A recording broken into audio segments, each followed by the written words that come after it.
topic that is honestly causing massive, expensive headaches for foreign nationals all over the globe, and that is navigating complex IRS tax ID requirements. We're going to break down exactly how you can satisfy these super rigid compliance rules without risking your most vital documents, or, locking up your investment capital.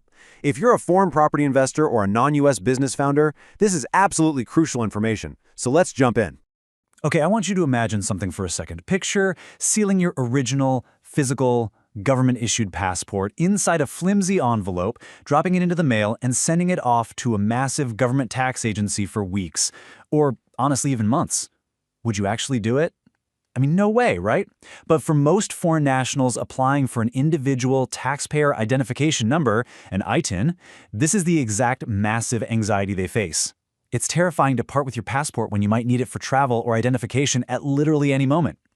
So, let's dive into this. Why are people even considering taking that kind of risk? Well, it usually comes down to this massive number right here, 15. If you're a foreign national selling U.S. property, a staggering 15% of your gross property sale price is immediately locked away by the IRS under FIRPTA. That's the Foreign Investment in Real Property Tax Act. But here's the catch, and it's a big one. To process your withholding properly and eventually claim any refund you might be owed, you have to have an ITIN. Without it, your money is effectively trapped. And look, the nightmare totally doesn't stop with real estate. It continues for foreign entrepreneurs and digital nomads too. You might have this brilliant business idea, but you quickly find out that your U.S. partnerships, your corporations, and even your business bank accounts are completely stalled. You can form the company, sure, but without that crucial 9-digit personal tax ID, your financial footprint in the U.S. basically hits a brick wall. You can't fully activate those accounts or comply with federal tax filings. So, out of pure desperation, a lot of folks try to just DIY it. They fill out Form W-7 themselves. And to avoid mailing their original passport, they send in a photocopied version. Or maybe they miss one tiny little checkbox about their reason for applying.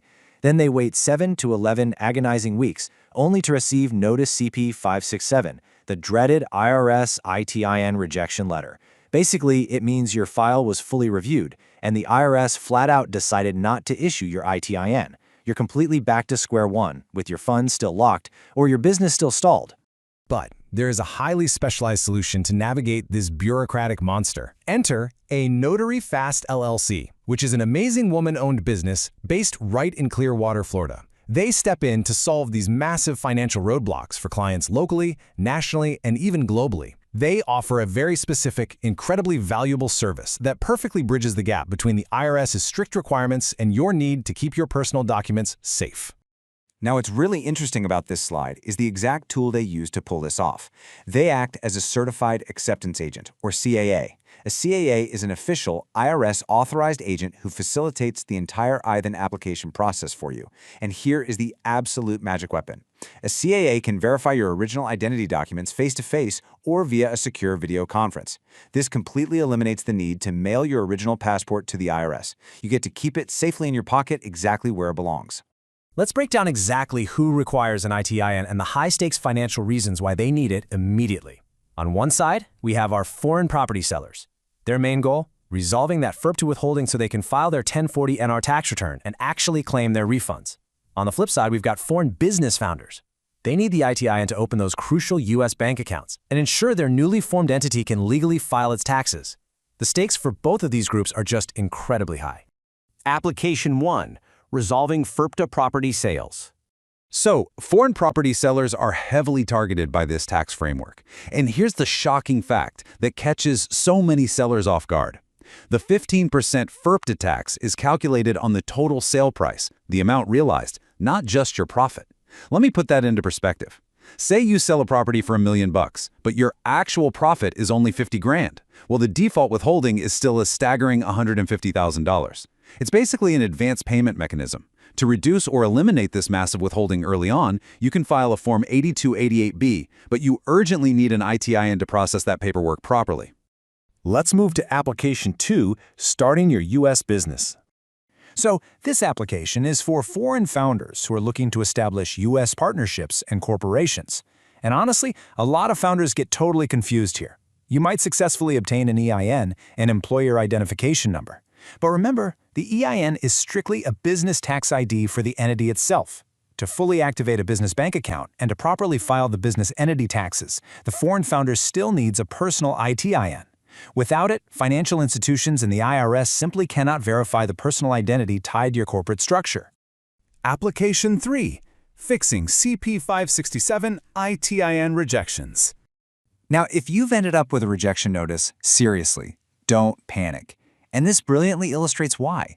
Look at the contrast here.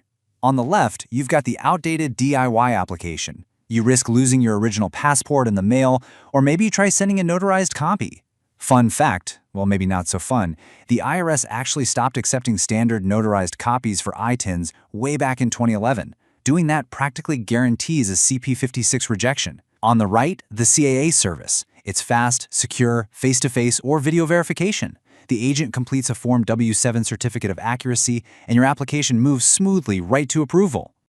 So, how does A Notary Fast LLC actually rescue a rejected application?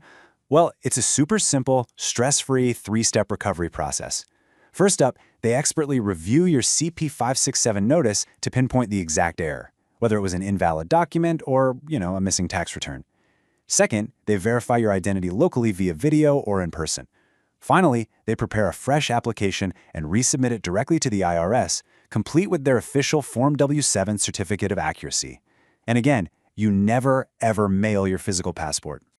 So, the absolutely crucial point to take away from all this is that leveraging a CAA like A Notary Fast LLC basically transforms a bureaucratic nightmare into a streamlined breeze. You get to keep your original passport safe in your pocket, you swiftly resolve that crushing 15% FIRPTA real estate withholding, you get your U.S. partnership or corporation fully operational, and if you've already made a DIY mistake, you get those CP567 errors fixed quickly. This Clearwater-based team handles the complex IRS bureaucracy, so you can just stay focused on your business and your investments. Which really leaves us with one final thought to consider. You now know the risks of the DIY approach, and you've seen the tremendous financial delays that a missing ITIN can cause. So are you ready to secure your U.S. financial future hassle-free while keeping your passport exactly where it belongs? Thanks so much for joining me on this explainer, and stay focused out there.